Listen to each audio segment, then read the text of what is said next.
Alicia. Thanks for stopping by Homeschooltable. So glad you're here with us. Today we're talking about wrapping up our school year and some things that we're doing to finish out our school year.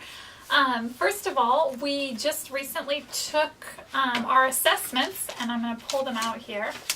Not going to show you everything we did on them, of course, but and we didn't even do this one, but whatever curriculum you're using, it probably has assessments to decide what level that your child should be in. So we went ahead and took our assessments just to kind of see. We still have about 2 months or 8 weeks left in our school year, but I just kind of wanted to see how they would do on the assessment to see what levels I should be purchasing for next school year. But also so I could see what we needed to work on to finish out this year. Like if there was some place that I could focus on for the next couple months that could really set us up to do really well for next year. So actually I did, and I felt like that was a really good way to do it, and I'll definitely do it that way next year as well, because we have been using the last week or so to kind of focus on that. And we'll continue to until the school year wraps up.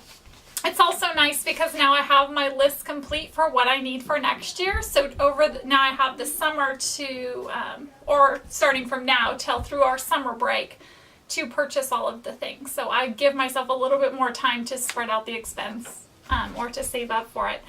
Also, what we're doing is taking all of our, this is like our little thing. We've just been throwing our magazine holder. We've been throwing all of our work for the whole school year into these. And I have one for my son and one for my daughter. And I have extra pages on the side actually. But we're going to spend one of our, at least one of our days going through this and picking out our favorite pieces of work we've done this year and putting them into a portfolio for each of them so I can save it of all examples of all their best work.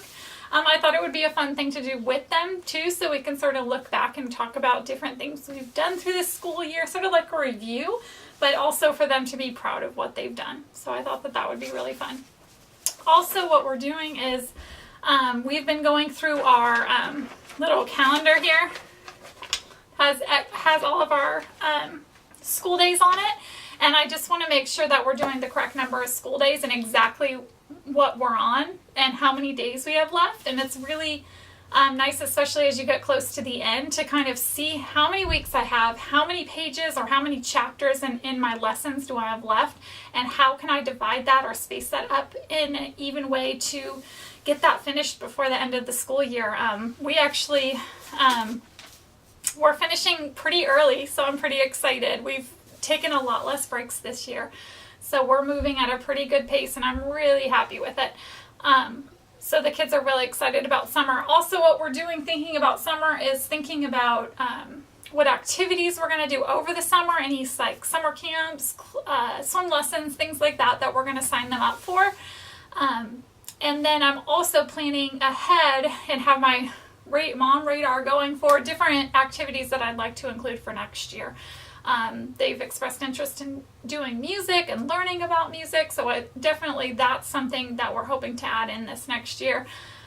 Some sort of lessons for that, some more. They really enjoy, their dance and gymnastics. We want to continue doing that. That's a really great thing to sign up for too. So making sure I have all the sign up dates and all the times and how that will fit into our schedule for next year. I'm already looking ahead for that because it just makes it so much easier when you sit down during the summer and you've already done the assessment. You've already cleaned out everything from this year, which is something I'm going to slowly start doing since we're winding up, just sort of cleaning things out, leaving it empty.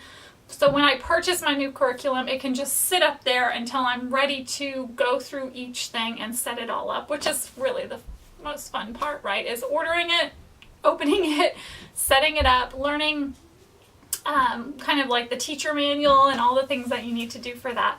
So that's some of the things we're doing as we wind up our school year. We are taking our assessments, prepping for next year, figuring out what we could work on to just be really successful for next year. Some of it can kind of be it's just really eye-opening to what we have accomplished for this year. Where are our strengths? Where are our weaknesses? Where can we focus on next year?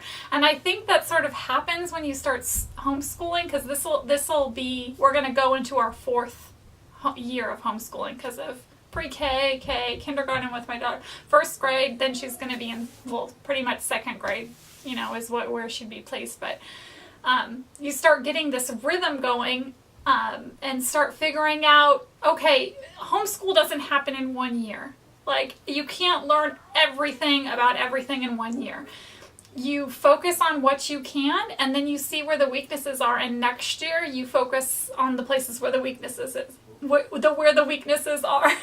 Sorry. And then the next year, whatever things were gaps from there, you fill in. And I feel like, you know, then they're not missing out on anything, and you're really, you know, sharpening their skills in every area. So anyways, I just thought it would be interesting to share like what we're up to, where I know it's like sometimes at the end of the school year, we kind of get in this mode where we just want to, let's just get done. Let's just hurry up and buzz through this stuff and just get it done. But I feel like it's a really great time to really set yourself up for success for the next school year, is just to go ahead and just get all that done. So when your curriculum does come and when the school year is ready to start, you actually feel really prepared and ready to go. You know where your kids are at and you know what you need to purchase. So hopefully this was helpful to somebody who's wrapping up their school year as well, or thinking about giving their kids assessments to find out how they're doing.